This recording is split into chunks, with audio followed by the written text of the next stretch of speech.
Alright, in this video we're going to go through how to determine the acceleration of a system here. We're going to have three objects. We're going to determine the acceleration and the tension in the wires. So what we have is a 10 kilogram object hanging, we could say, off the edge of the table here.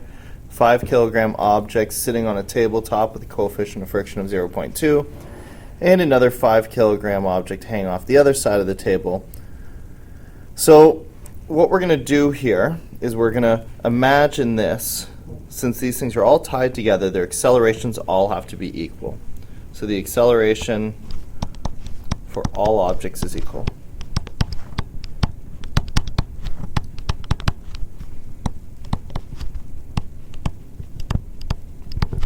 So that's useful because then what I can do is I can imagine it as one big object instead of three little objects.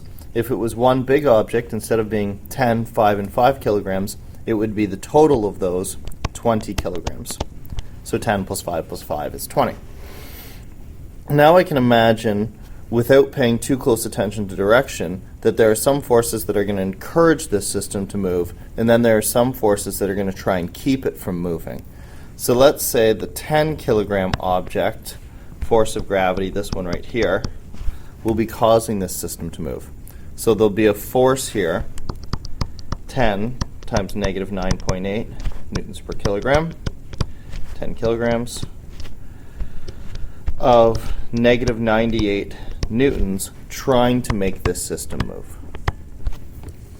Alternatively, since this object's bigger and this whole thing is going to tend to the right, the force of gravity on this 5 kilogram object is going to try and keep the system from moving.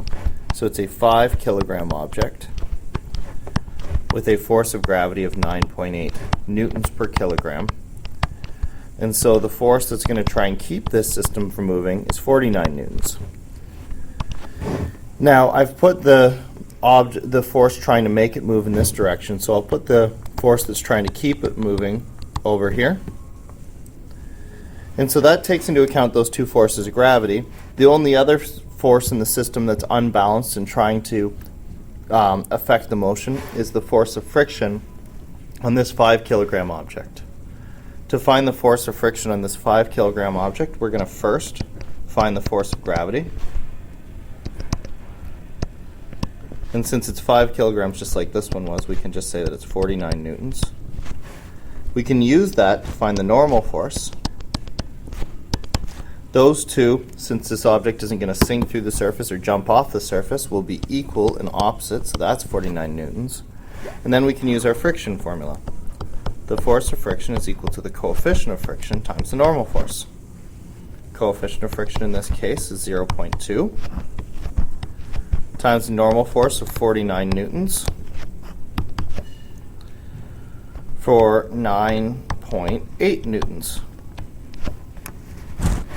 That 9.8 Newton force is going to try and prevent the system from moving.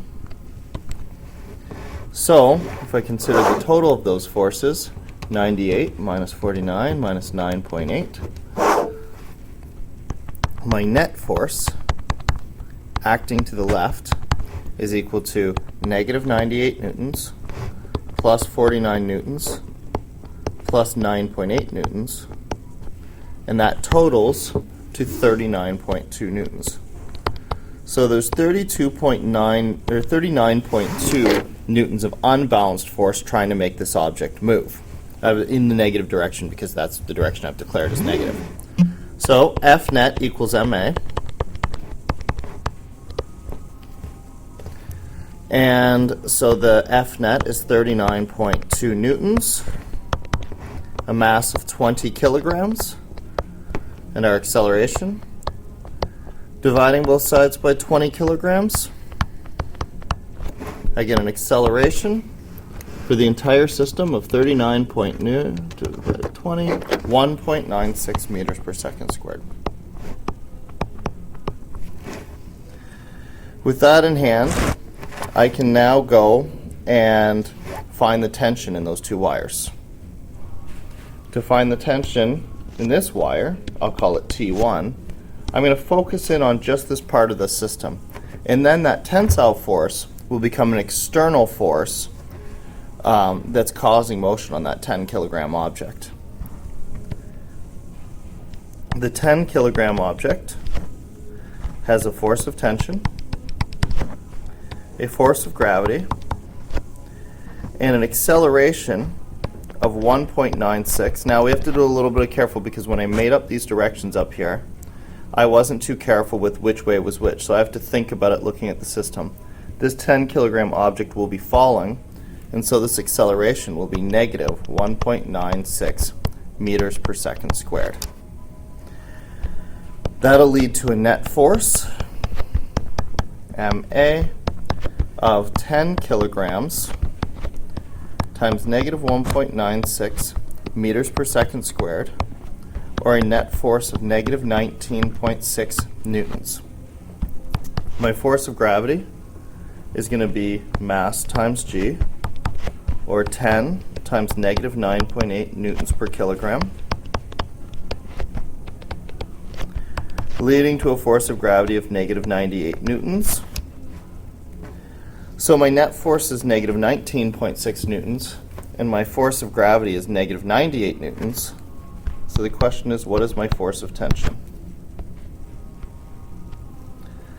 Remembering that the net force is the sum of the forces, so negative 19.6 newtons is going to be equal to the force of gravity plus Ft1, or the tension, or the force of the tension force 1 that I've declared up here.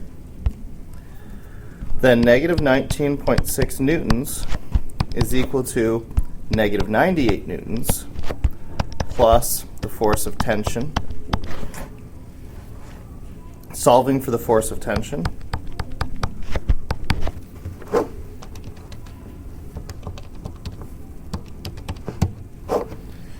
I get negative 19.6 newtons plus 98 newtons, moving the 98 to the other side, and a force of tension in that wire of 78.4 newtons.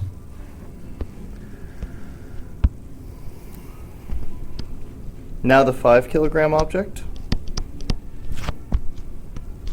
The force of gravity acting on the 5 kilogram object is equal to, oh, okay, sorry, I should be clear about why I'm doing this.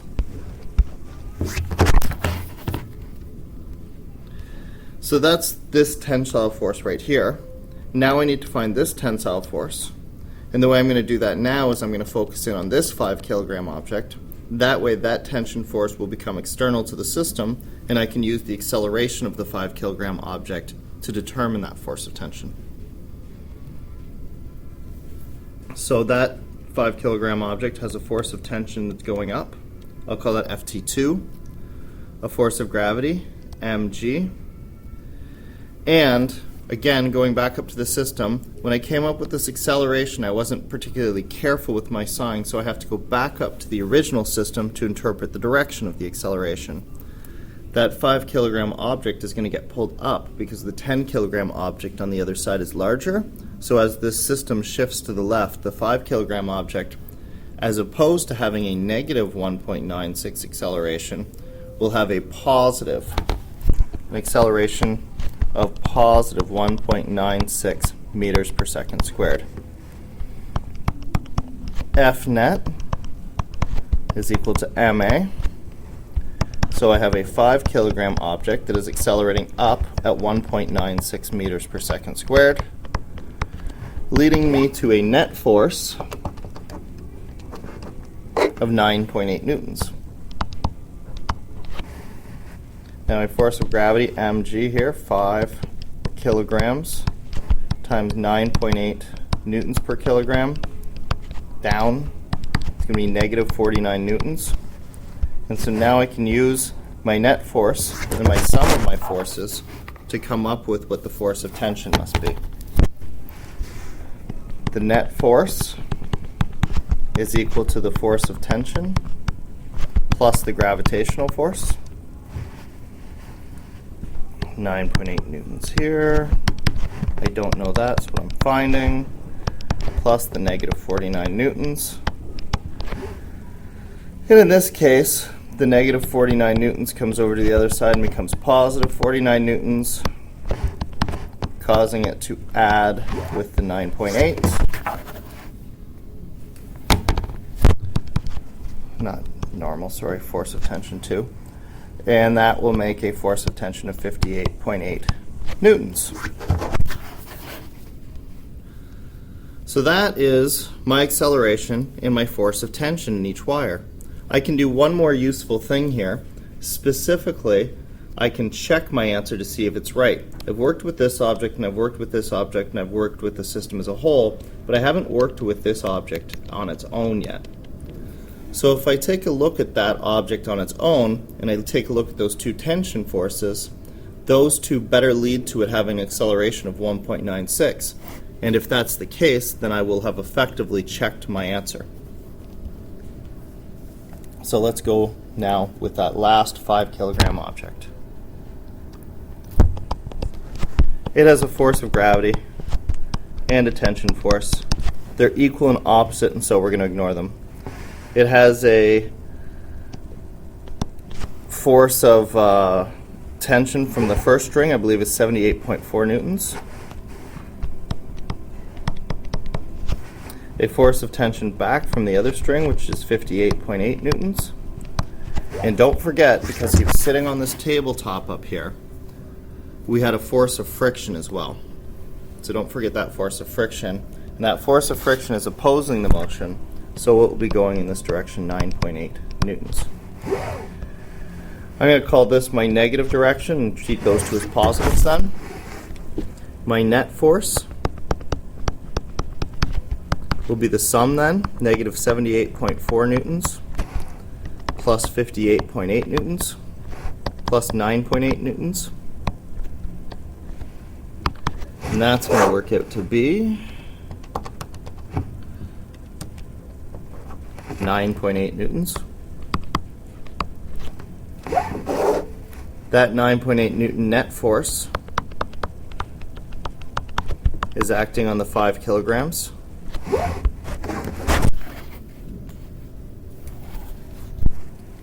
So 9.8 newton net force acting on the 5 kilograms. So my resulting acceleration, when I divide both sides by 5 kilograms,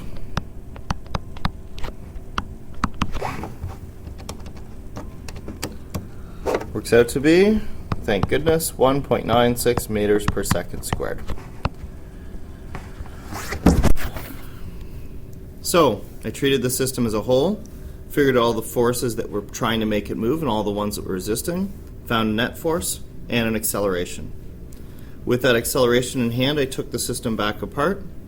I considered the 10 kilogram object as its own object, recognized its acceleration with a care for the sign on that acceleration. Need to be careful. Force of gravity, force of tension. Subbing all that through, and you get 78.4 newtons as the tensile force on that 10 kilogram object. Now looking at the 5 kilogram object to find the other tensile force, using the acceleration, again being careful, now it's a positive value, coming up with the force of tension by using the sum of the forces. And then finally looking at that central 5 kilogram object to check to make sure that when I put in the tensile forces that I had on either side and the force of friction, that the resulting acceleration matches the predicted acceleration so that I know that I've done everything in the problem correctly.